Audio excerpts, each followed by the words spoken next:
శివశంకరంపేట సూరారం గ్రామంలో డెంగీ లక్షణాలతో చికిత్స పొందుతూ ఇంటర్ విద్యార్థి మండల పరిధిలోని సూరారం గ్రామానికి చెందిన కుమార్ నిఖిల్ మృతి చెందిన విషయం విదితమే. స్పందించిన జిల్లా డిఎంహెచ్ఓ శ్రీరామ్ గ్రామాన్ని సందర్శించారు. ప్రాథమిక ఆరోగ్య కేంద్ర వైద్యాధికారిని సాయి సింధు ఆధ్వర్యంలో మెడికల్ క్యాంపు ఏర్పాటు చేయగా జిల్లా డిప్యూటీ వైద్యాధికారి లీలా సూరారం గ్రామానికి అక్కడ ఏర్పాటు చేసిన మెడికల్ క్యాంపుని పరిశీలించారు.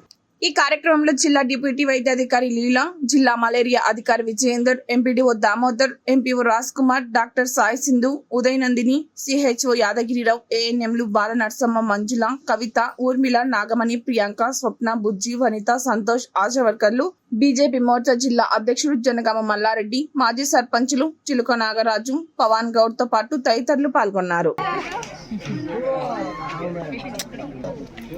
మొత్తం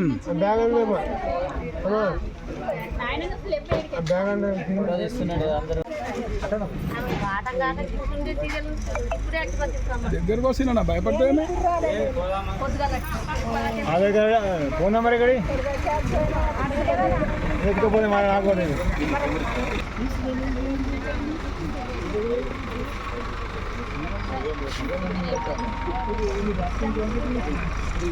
చెప్పాలి, ఎక్స్ప్లెయిన్ చేయాలి.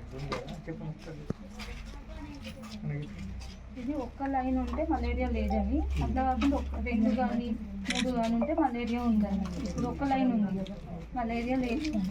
ఇప్పుడు మేము ఏం సస్పెక్ట్ చేస్తున్నాం, చికెన్ కానీ డెంగ్యూ కానీ టైఫాయిడ్ కానీ తీసినాం, అది పంపిస్తాం. దాంతో పాటు షుగర్ టెస్ట్ వస్తే ఇవి వస్తాయి. జస్ట్ ఏంటి 2 ml బ్లడ్ తీస్తాం. ఇది ఇట్లా చేసి నీకు మందులు మేము ఇస్తాం.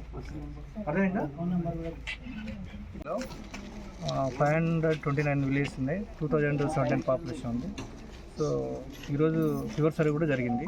సో ఫీవర్ సర్వేలో ఎవరికైనా ఫీవర్ ఉన్నట్టయితే ఆ ఫీవర్ ఉన్న ఇంటికి పోయి శాంపుల్స్ కలెక్ట్ చేయాలి.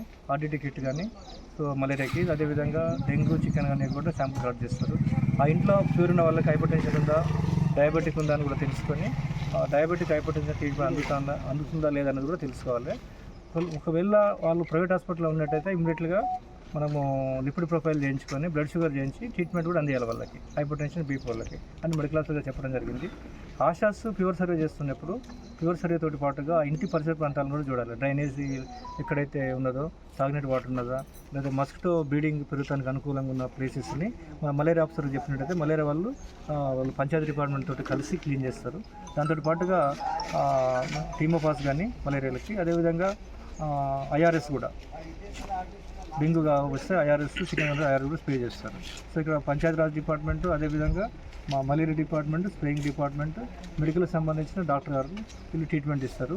అది శాంపుల్స్ కూడా ఈరోజే తీసి ఈరోజే టీహబ్కి పంపిస్తాం. టీహబ్ నుంచి రిజల్ట్ వస్తుంది. టీహబ్ నుంచి మనకి దురదృష్టవశాత్తు ఒకవేళ డెంగ్యూ వచ్చిందంటే ఈ ఊరిని మొత్తం ఇంట్లో స్ప్రేయింగ్ చేస్తాం ఐఆర్ఎస్ స్ప్రే అంతా. అంటే ఈ డెంగ్యూ మస్కిటో చనిపోద్ది. దాంతో పాటు కింద టీమోపాస్ని కూడా స్ప్రే చేపిస్తాం. అది mosquitoes breeding. So source reduction లేకుండా మనము క్లీన్గా వ్యక్తిగత పరిస్థితులు పాటించాలి. ఇప్పుడు మీరు చూశారు కదా, మనము రమేష్ ఇంటికి పోయినాం, అక్కడ సర్వే చేసినప్పుడు క్షుణ్ణంగా చూడాలి. ఫీవర్ వస్తుందా, లేకపోతే బాడీలో ఎక్కడన్నా పాటలో స్వెల్లింగ్ ఉన్నదా, ఇంతకుముందు టీబీ మందులు వాడుతున్నాడా, లేకపోతే హైపర్టెన్షన్ మందులు వాడుతున్నాడా, డయాబెటిక్ మందులు వాడుతున్నాడా, వాళ్ళు తాగే వాటర్ ఏందని కూడా మనం ఆశాసి క్లియర్గా అడగాలి. అడిగిన తర్వాత అది రిపోర్ట్లో ఫీవర్ ఉన్న వాళ్ళ ఫోన్ నెంబర్ కూడా డాక్టర్ గారికి ఇస్తే ఫోన్ చేసి మాట్లాడతారు. సో ఇలాంటివి లేకుండా మనము క్షుణ్ణంగా పరిశీలించాలి. సో ఇక్కడ మనము వీళ్ళు ఫీవర్ సర్వే బాగా చేస్తున్నారు, కానీ కొన్ని ల్యాకింగ్ ఇస్తున్నది. సో ఐఆర్ఎస్ స్ప్రే తోటి పాటుగా మనం గ్రామ పంచాయతీ వాళ్ళు, పంచాయతీ వాళ్ళు ఉన్నారు, వాళ్ళు కూడా చేస్తున్నారు. ఇట్లా ఒక 3-4 days కంటిన్యూ చేసి అంటిల్ ఫీవర్స్ లీవ్ అనే వరకు చేస్తూనే ఉండండి. మన ఎమ్మెల్యేసీ డాక్టర్ని ఇక్కడ ఫోన్ చేయండి. కంపల్సరీ ఫీవర్ ఉన్న వాళ్ళకి మీరు ఫోన్ చేయాలి. ఇన్వెస్టిగేషన్ రిపోర్ట్స్ కూడా వాళ్ళ సెల్కి వస్తాయి. మీరు వాళ్ళ పాజిటివ్ వచ్చినట్టయితే మళ్ళీ పర్సనల్గా ఇంటికి పోయి వాళ్ళతో మాట్లాడి ట్యాబ్లెట్స్ కూడా 5 days ఇవ్వండి, 2 రోజులు 3 రోజులు ఇవ్వద్దు. కాబట్టి ప్రజలు కూడా సహకరించాలి, వ్యక్తిగత పరిశుభ్రత పాటించాలి. అంటే మన తాగే వాటర్ని కూడా మనము టెస్ట్ చేశారు. మళ్ళీ కూడా బ్యాక్టీరియాలజికల్ టెస్ట్ కూడా మీరు చేయించండి. అంటే బ్యాక్టీరియాలజికల్ అంటే మనము టైఫాయిడ్ లక్షణాలు ఉంటాయి, మళ్ళీ మలమూత్రాలు కలిసిన వాటర్ ఉంటుంది, అది కూడా వస్తుంది. సో టైఫాయిడ్ కూడా కామన్ ఈ సీజనల్ డిసీజ్లో మలేరియా, డెంగ్యూ, చికెన్ కానీ టైఫాయిడ్ కూడా ఫీవర్ వస్తుంటుంది. సో వైరల్ ఫీవర్స్ కూడా ఉంటాయి. కాబట్టి వాటర్ టెస్టింగ్ కూడా చాలా ఇంపార్టెంట్. మనకి మలేరియా డిపార్ట్మెంట్ వాళ్ళు కూడా ఐఆర్ఎస్ స్ప్రేయింగ్ అన్నది, టీమోపాస్, వాళ్ళకి ఫాగింగ్ కోసం కూడా పంచాయతీరాజ్కి ఇచ్చి సాయంత్రం ఫాగింగ్ చేయించండి. ఒక్క ఫీవర్ కేసుని కూడా మనం మిస్ చేయొద్దు. ఒక్కరితోటి మిస్ అయింది అనుకోండి, అది డెంగ్యూ అయింది అనుకోండి, ఆ దోమ ఏం చేస్తుంది, వాళ్ళకి కుట్టి పక్కలో కుడుతుంది, పక్కల నుంచి పక్కలు కుడుతుంది, ఊరంతా స్ప్రెడ్ కావడానికి అవసరం ఉంటుంది. అదే టైఫాయిడ్ కూడా ఒక్క కేసు వచ్చినా కానీ సీరియస్ తీసుకోవాలి. టైఫాయిడ్ కూడా కంటామినేషన్ వాటర్ తోటి వస్తుంది కాబట్టి అలాంటి కేసులు ఉంటే మనం మ్యాక్సిమం ఏంటంటే సీరియస్గా ఉన్నట్టయితే ఇమీడియట్గా డిస్ట్రిక్ట్ హాస్పిటల్ షిఫ్ట్ చేయండి. ఎక్కడ కూడా నెగ్లెన్స్ కనపడదు.